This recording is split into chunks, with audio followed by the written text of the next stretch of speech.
How's it going, everyone? I'm Dono and this is How to Happy. In this video we're going to be doing a review of Ready, Fire, Aim by Michael Masterson. This book is best for those who are interested in starting a business and growing it up to a pretty big scale. The difficulty to digest is pretty easy. It's pretty well written and easy to understand.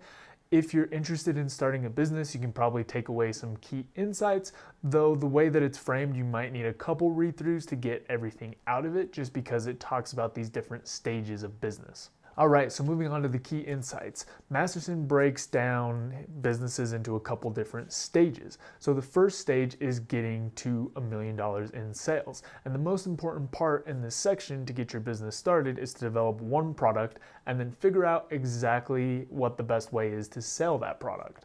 So Masterson puts together this plan to give you your unique selling proposition, which is basically the reason that people should buy for you. He gives you a step-by-step formula to kind of build that, and then emphasizes really heavily that you need to focus all your attention on getting sales. He also mentions not to worry about lowering your prices if it's going to get you more customers. So the two main things to look for are how to get more sales and how to get more acquisitions. The reason that sales are so important at this stage is it's what's keeping the business alive. Without the sales, you don't really have a business. This goes all the way up to your first $1 million in sales. Stage 2 is when you start moving into creating as many products as possible.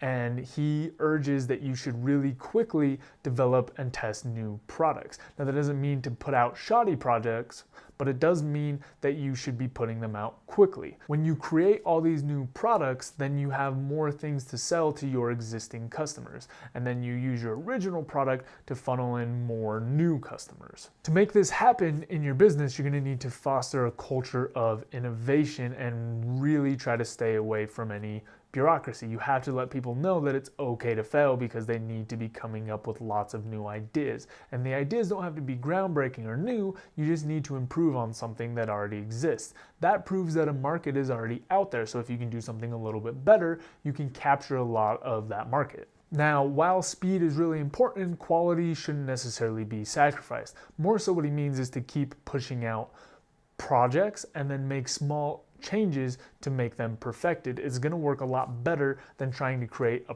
perfect product on the first try. So by creating, 10 different products, you probably get one that's a winner and 9 that you don't need to work on as much. Now, even though he emphasizes that speed is important, sales is also still really important. So he goes through this list of 20 or so different marketing myths and how to overcome them. Because again, sales is what keeps your business alive. If you're not making any sales, there's no money coming in and you can't keep any of the operations going. He then follows up by talking about how you can get a lot more sales by selling to your current customers. Since they've already bought products from you before, they're more likely to buy them because they already trust you. Plus, you'll kind of have an idea of the things that they want and are looking for. Masterson also suggests, and this is important for this channel, that Ready, Fire, Aim is a good strategy for life. If you want to do something, do a little bit of planning, jump in and start doing it, and then adjust as you go. That's going to be the way that you learn the quickest. Then he moves into stage 3, which is beyond $10 million in sales. Masterson says at this point you need to start implementing some bureaucracy to make sure that things are streamlined and efficient, because the problems you run into are having too large of a company without enough rules to help streamline them. At this point, Masterson emphasizes that the key for your business is to hire really great employees and, again, to keep making sales. That's something that's emphasized repeatedly. He then goes on to warn that things can get too bureaucratic and political and that bottlenecks can start to form. So your main task as the owner of a stage 3 business is to kind of make sure that these things don't start forming. You have to find bottlenecks, even if it's yourself, and get those out of the way. You also have to make sure that bureaucracy doesn't bog down operations so much that things screech to a halt. And then on top of that, you need to make sure that people are actually providing value instead of just making political moves. The last chapter talks about a stage 4 business, which basically says that by that point, your business is so large you can just do whatever you want. If you want to consult or start a new business, then you can do that. He also mentioned that your most value is going to be from becoming a wealth builder.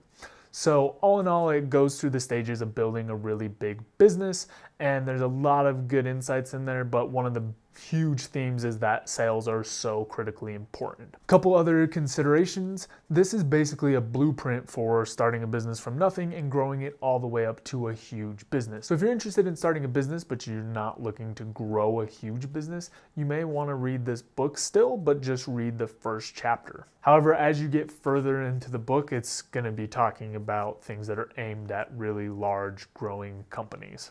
Another thing is, if you are interested in starting a business and decide to read this book, I would recommend reading through the whole thing anyway, but you're really only going to want to focus on the chapter that applies to the size of the business that you're in, because that's what's going to be most relevant to you.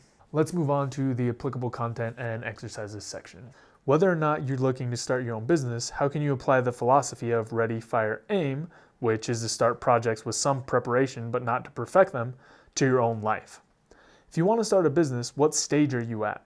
How will you get yourself to the next stage? Whether or not you have a business, how can you eliminate bottlenecks in your line of work?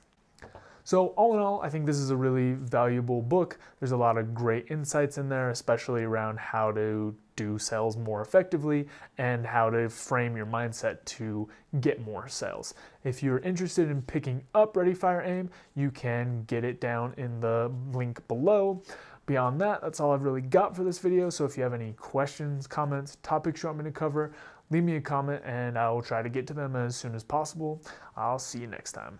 You can check out more content at howtohappy.com. Also, don't forget to subscribe so you can stay up to date on the videos. We've also got a Twitter, Instagram, and Facebook that you can check out. Reflect, take action, and enjoy life. See you next time.